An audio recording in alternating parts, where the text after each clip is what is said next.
What is up, guys? It is MegaDoseGaming coming back to you with another OOTP video, and today we are in episode 10, I do believe, on my Kansas City Royals franchise. And today we are at the 2020 midseason here. We are at the first year player draft, and the Royals are not doing that bad. We are 27-30, so we are under 500. However, we have been trending up. We got off to a kind of a rough start, and we've been on hot and cold streaks since. But we are 4th in the division, and we're still in the wild card race. 4 games back in the wild card and 5 games back in the division. So theoretically, we could both be competitive at the end of the year, which we would want to be, absolutely. Let's get into the pitching rotation and the lineup, see how they are doing. Revelar has done really well. His WAR is kind of low, so he hasn't probably performed up to that contract yet. However, I'm hopeful. He got off to a rough start if we go to the game log here. Yeah, he got off to a rough start with, where is it? Right here. He had a 5.02 ERA at one point, so to get that down to 3.36 is pretty good. Moving on, Zach Davies has been good. He got off to a really hot start. He has slowed down recently, but his WAR is higher than Revelar's. Scott Blewett has been pretty bad. We'll probably eventually remove him from the rotation. Grant Holmes, he has been a sort of a find for us in the Rule 5 draft. He originally started off in the bullpen, as I showed you guys, but due to the bad performance of Jake Junis, who is apparently on the DL right now, he got put in the rotation and has been doing absolutely fantastic. So hopefully he can keep that up. And Joe Musgrove, once he came back from injury, I immediately put him in the rotation because everyone else was doing awful. Now on to the bullpen. Let's see. Our closer at the beginning of the year, who was Chun, kind of struggled despite his Ks per 9 and walks per 9. He's been giving up 2.6 home runs per 9, which is not that great. So we put Addison Reed there. He has been fantastic. JT Chargoy getting back from injury. He's been fantastic. Glenn Sparkman, who was, I think he was in the bullpen to start off the year. He's been great in 24 innings. Daniel Young, he was injured at one point, but I think he just came back. Moving on, Chun, as said before, he's been struggling, as well as Orozco. So both my international free agent signing guys have struggled. Hopefully they can pick it back up. Orozco is avoid high leverage. And then Nathan Eovaldi is struggling with a 4.5 ERA. Not struggling, but he's been average. So moving on, what do we got? Oh, the lineups here.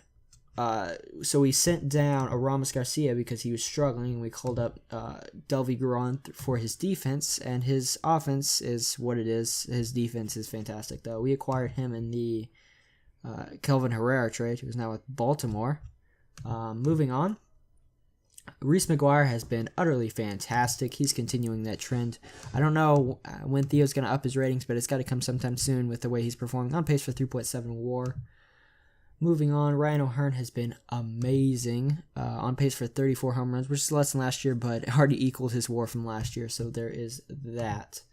Moving on, Raul Mondesi got off to a hard start, has struggled since, negative WAR, so he might be on his way to a utility role, not quite sure yet. Profar got off to a hot start as well. It looks like he's slowed down and a negative WAR as well, so that's kind of concerning. Middle infield is not performing up to its expectations. We did call up Jared Joseph, who was a second-round pick, right behind Seth Beer, and he's only had 4 bats, but he eventually might be taking over third base, where Jamar Reyes has kind of underwhelmed with us. Definitely not his best year. Even worse OPS plus than last year, so that's definitely not great. Escalara, again, this guy kind of came out of nowhere. He's been performing okay. He did get injured at one point, so he just got off the DL. Jose Ramirez, now, I'll get back to this later, but we acquired him in a trade. DJ Stewart has been bad, so I don't think he'll be turning into anything anytime soon. Possibly as a DH, second DH type, but that will be the extreme. Chaesung Sir has been kind of underwhelming, although if we go to the batting splits, he got off to an awful May, I should say. Has been picking it up in June, so hopefully he can bounce back from that. And Seth Beer has been Seth Beer. Not as many home runs as I expected, but he is putting up a good OPS and a good WAR. So despite his average defense, he seems to be trending upwards, which is good. So I have completed a few transactions. If we go to the what am I doing? The not manager history. Transactions history. Let's see. Basically Rougned Odor was blocking who was it? Profar at the time, and Profar was on fire. So I went out to search for a trade for Rougned Odor, and despite his salary, he did get some hits. Now that the main hit that I found was Jose Ramirez, who is not as good as this because he's in left field right now. But he wasn't doing well for Cleveland. He hasn't been doing great, at all these past few years. So they took a chance on Odor, only paying, 50% of his salary because Texas is covering the other half. And he looks like he's been not great for him. High slugging, but low on bases, as that is Rougned Odor for you. Moving on, we did trade for Jose Ramirez, though, and they are covering 65% of his salary. This was early on, and not early on, but recently, I guess I should say. Let's see, when was he traded? Looks like 5/19, so the end of May. We just needed to make a move, and we traded for Jose, who has been a great utility guy for us. Not great, but a utility guy for us, which we need because Jared Joseph can only play one position as well as Samir Duñez. So Jose Ramirez is covering that up.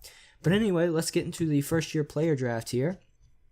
We have the 8th pick, so this is the first time in 2 years or 3 years that we have not had the number 1 pick, which is good. That means we're trending upwards. So let's go and auto pick until the next pick. It looks like I almost guarantee we'll be taking this guy, Devin Baker. Very easy signability, only 1 slot. He looks very good. Let's try out a few more guys. Dylan Russell. He looks good too. He wants slot. I don't know. He's 17. He's a first baseman. I might take that Devin Baker guy. What about this guy? He's got some good ratings. Dan Sanford, another first baseman. Not the biggest fan of him. We're only on. Well, that would be an issue, wouldn't it? So we got a couple closers. I don't want to take a closer this early. The starting pitcher, who looks decent, but I'm not in love with his control. See, if that control and movement does not pan out as OSA doesn't expect it to, then he's not going to be anything. So I'm not going to take him just because I don't trust him. I think we're going to take, where is Theo? We're going to trust Theo here. We're going to take Devin Baker. He's a college guy, which I like. He's a second baseman, which we need. He's got good defense. He's got good ratings. If he pans out like that, I'd be super happy. It looks like he's always going to have a low OBP, but it looks like he could hit for some power, some contact, and also avoid those Ks. So we're going to draft an offer slot for Dan Baker. Moving on to the next pick here. We do have 2 closers and 2 guys we've taken within the past couple years. Rob Bone we took in 2019 in round 6. It looks like he's somewhat improved. Still a bullpen guy, so not going to take him here. And we are in the second round, right? We are in second round. David Hamilton, who we took in the 3rd round. We get a comp pick for that because he did not sign. Looks like he's kind of fallen off. I will not be taking him either, not yet at least. Moving on. So I'm thinking about one of these closers, honestly. I don't love taking closers, but both these guys look like absolute studs. Yeah, we're gonna take this Danny Barrows guy, another college guy. But I do like college guys that are a little bit more developed, a little bit more sure things, and we get hopefully a good good bullpen piece there for the future. And it looks like both Hamilton and Bone were taken, which is too bad.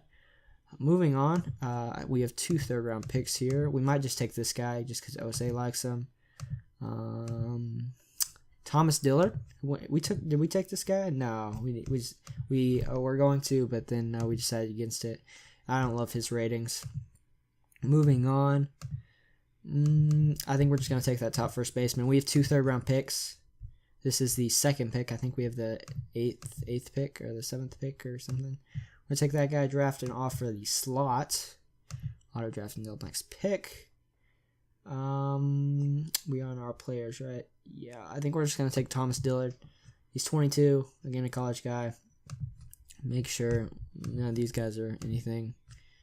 Does not. Oh, I kind of like that guy's ratings. He has no power for a first baseman, which is weird. But Theo actually thinks he has some power. We're going to take that guy. I like him over Dillard, to be honest. I think. Nope, I'm going to choose Dillard over him. Sorry. We're going to take Dillard over him. Draft and offer the slot. Auto draft until next pick. Go to Theo again. And was that the same guy? No, it was not. Was it this guy? Yeah, we're going to take Mike Rick as a first baseman. And we are into the 4th round here. He is a slot guy, yes. Draft and offer the slots. Auto draft. Now we're on to the 5th round, which is where we might actually take an impossible guy. Randy Collins, no, not interested. Devon Damper. It's got to be Damper. Nah, not too interested in him. Moving on. Don't really know what to take here. Oh, we're on Ose. Don't want to do that. Jim Hollander, Pete Hager. No. What about this guy? No, not him either. Ooh, that guy. We're taking this guy. Another bullpen guy, but that's the guy my scout prefers at this point. Where was he? Where is he? Bullpen, Andy Dunn. It was this guy, right? Yes, it was. Oh my God. Come on. Andy Dunn, where are you?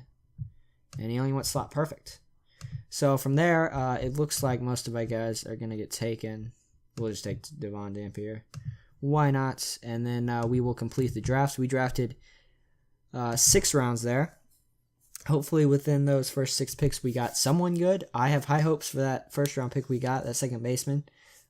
I don't know how well it will turn out, but anyway.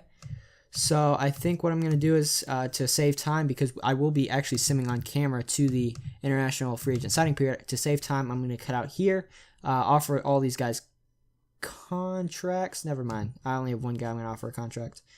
Toby Vassell wants 2.2. That's not happening. And Devon Tamper wants significantly above 2.4. No. Well, we have the money, actually. We're going to offer this guy a contract. We'll do 2.8 because we have money in the budget. So anyway, yeah, that's what we're going to do. All right, guys, so we went ahead and simmed up to the international free agent signing period, and the Royals are treading water. It is quite amazing to see that our team is 1 game under 500. We've had like 4 opportunities to actually reach 500, but we've lost them off. We go to the June schedule. I'm pretty sure this was a game to be able to get to 500. This was a game to be able to get to 500.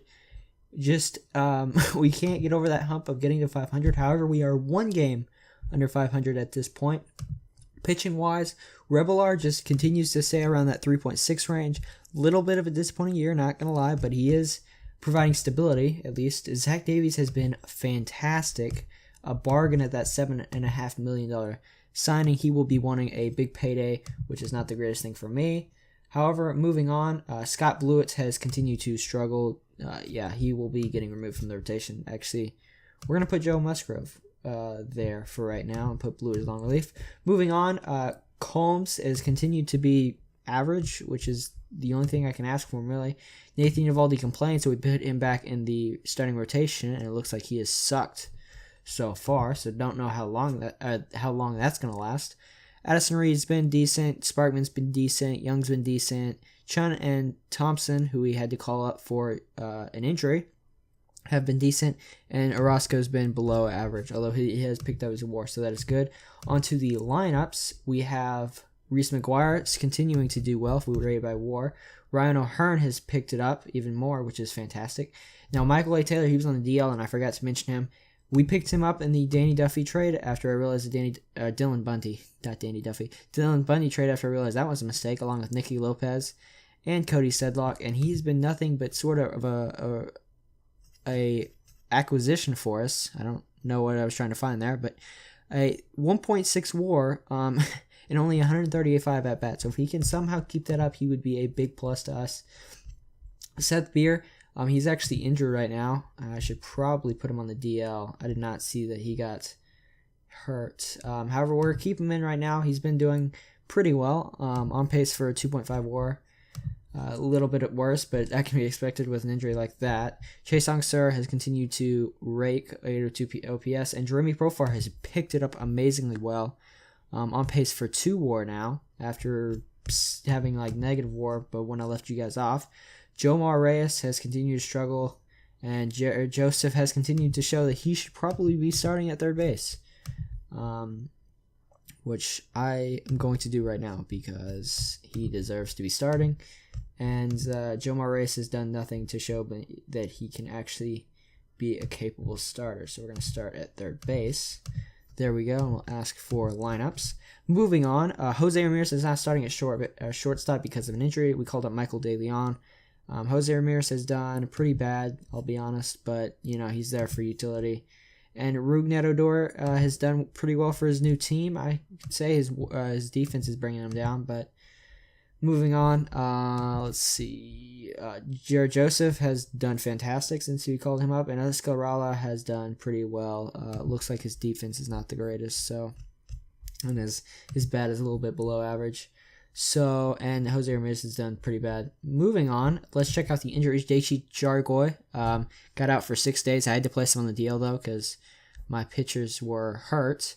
DJ Stewart got hurt. Raul Mondesi got hurt out for 5 weeks. He was finally picking it back up. He finally got that WAR as positive and was picking it up both defensively and offensively. However, that will be set back. Josh Stalmont, I wonder if his ratings are still high on this guy. I don't know why. But anyway, so yeah, that's the team.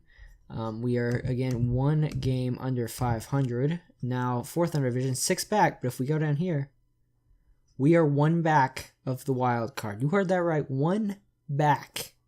So dare I might say, people, that the 2020 Royals might be buyers. It really depends on how we do in the second half leading up to the trade deadline, but it's potentially that we could be buyers, which would be utterly fantastic. But to have a such a average season this soon. So anyway, moving on.